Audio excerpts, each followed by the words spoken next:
2 things that you should avoid na ginagawa or gagawin pa lang sa partner mo, especially sa asawa mong lalaki. Kung jowa mo pa lang, dun ka lang muna. Exclusive lang to sa mga husbands and wives. Bakit ko ina-advise na iwasan mo?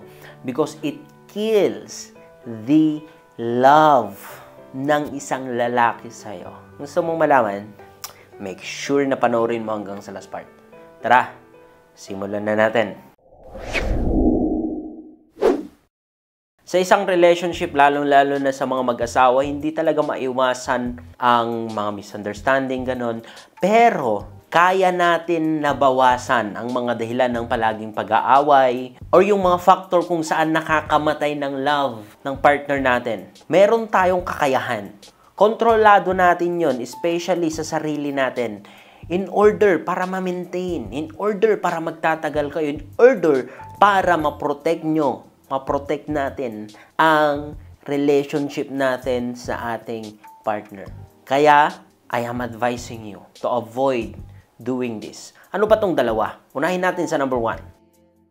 Stop rejecting him constantly from sex. Constantly, iwasan mo na palagi siyang nire-reject kapag nag-aaya siya ng sex. Kasi ito yung isa na pinaka-fuel namin kasing mga lalaki. Sex is very important sa aming mga lalaki. Ganon din po sa inyong mga babae, pero mas importante sa aming lalaki. And kapag palagi mong tinatanggihan siya, palagi, hindi ko po sinasabi na sa isang beses lang, 2 beses, ganon. Ang point ko dito is palagi mo siyang tinatanggihan kasi una, wala ka sa mood. Kalawa, hindi ka na kukontento sa performance niya. Kahit ano man ang dahilan mo dito, mas maganda or the best na may advice ko sa'yo is alam mo na i-communicate ito sa kanya. Dapat malaman niya. Kasi sometimes hindi kami aware ng mga lalaki. Hindi kami aware kung bakit ayaw mo. Hindi kami aware kung bakit tinatanggihan mo kami. At napakahalaga po na ipaliwanag nyo ito sa amin. Or napakahalaga na dapat malaman namin. Marunong ka dapat na mag-communicate. Like yung tinuro ko ng last. You should have that ability to communicate your needs and wants and questions and whatever. Kasi in that way, dan ka namin mas lalong maintindihan. Sabi ko nga, hindi lahat ng bagay alam namin. Kontrolado mo po yan.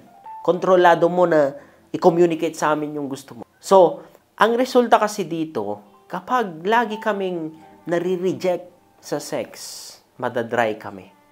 Masasaktan kami. Alam mo, sabi ko ngayon yung pinaka-fuel namin. Kapag yung sasakyan walang fuel, tatakbo ba yan? By tulak na lang. Ang point ko dito, napipilitan na lang na magtrabaho. Kung baga wala siyang kagana-gana na magtrabaho, mainitin ang ulo, kasi hindi siya napagbibigyan. Ito kasi yung pinaka parang flag namin. Ito yung pinaka price or premyo namin after ng long day of work. Ito yung pinaka nakakatanggal ng pagod namin. Kaya napakahalaga, lalo na't mag-asawa na kayo. And it is holy to do those things. Sex. Kasi mag-asawa na kayo. Bakit hindi ikaw yung mag-initiate? Bakit hindi ikaw yung gagawa din ng way? Hindi ko sinasabing always Pero kung kaya mo naman at kung komportable ka, kung okay lang naman sa'yo, mag-initiate ka din. Kung okay lang naman sa'yo, ikaw din ang mag-aya. There's nothing wrong. Basta hindi lang always. Okay? Kung maalala nyo yung promise nyo noong kasal kayo, sa hirap at ginhawa, sa lungkot at ligaya, sa hirap at kalusugan, hindi kita iiwan. Ang point dito, tuyuin ka man o hindi, nasa mood ka man o wala. Wala ka mang gana or meron. Kung nag-ask ang isa sa inyo ng favor, kailangan na ilagay mo yung sarili mo doon. Kasi isa na kayo eh. Hindi ko sinasabi na hindi kita pinipilit. Pero at least, itry mo na kung wala ka sa mood, make something para magkaroon ka ng mood. Like, bakit hindi mo idaan man sa biro or reto na sabihin na dapat may sexting muna or verbal sex para, di ba, ganito kasi ang babae. Kung marunong lang ang ibang lalaki, kung gusto natin na ma-invite sila, mas madali na makipag-sex or ma-invite sila sa sex or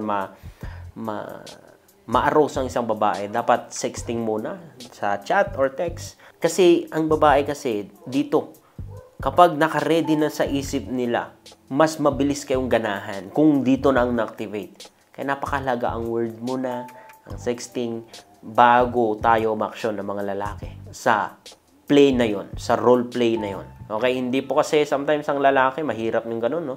Role play agad, gusto shoot agad, you know? Hindi po kasi ganun ang babae, di po ba? Comment nga kayo dito sa baba, mga babae dyan, mga asawang babae dyan, kung tama tong sinasabi ko. So, kapag ganun siya, na gusto niya tira agad o role play agad, hindi po masama na i-open mo yun sa kanya. Kasi isa na kayo eh.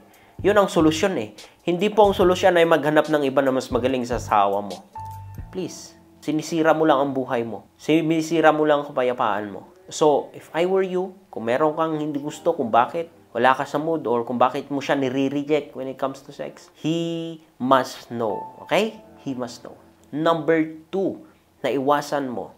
Kung gusto mo na hindi mamatay yung pagmamahal niya sa'yo, iwasan mo ang i-disrespect. Ito yung isa na pinaka nakakawalang gana sa aming mga lalaki. Nakakamatay ng pagmamahal. Kapag yung partner namin, dinidisrespect kami.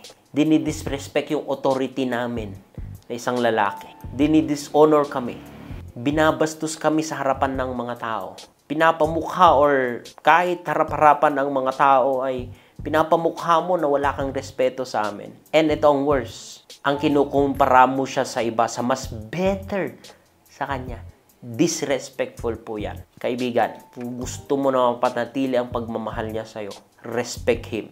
Kahit sometimes hindi na siya karespeto, naintindihan ko yan. Hindi naman siya kasi karespeto eh. But still, asawa mo, respetuhin mo siya. Pero, sometimes common sense na. Kung alam mo na hindi na tama yung ginagawa niya, lagi kong ina-advise sa inyo, dumistansya ka. Bigyan mo siya ng space. Lumayo ka muna. Pero ang point ko lang dito is that gawin mo ang makakaya mo. Kung tunay ang pagmamahal mo sa kanya, irespeto mo siya sa mga decision niya. Sometimes meron ka mang mas maganda na idea when it comes to, especially when meron kang naisip na business, meron kang naisip na investment or plano sa buhay, tapos meron kang mas magandang idea, wag sana na mas may authority ka pa sa kanya. Hindi ko sinasabi na mali yung idea mo, but make sure na kapag na-propose o propose mo sa kanya, isabihin mo sa kanya is that andun pa din yung respeto. Iniwasan mo na palagi siyang inuunahan. Hindi sa pride eh.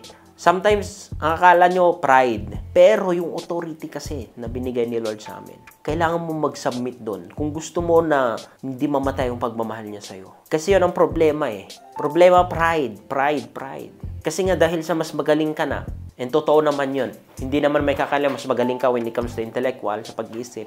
Pero at least, mas maganda na i-share mo sa kanya. Kung talagang matalino ka, kung talagang mas magaling ka sa kanya, di alam mo dapat na i-communicate sa kanya. Alam mo dapat na mag-suggest. Alam mo dapat na sabihin sa kanya ang mas tama. Basta hindi na violate yung respect. Like for example, yung bata at isang ina, ikaw mismo, yung anak mo. Diba? Sometimes, mas magaling yung anak natin sa atin.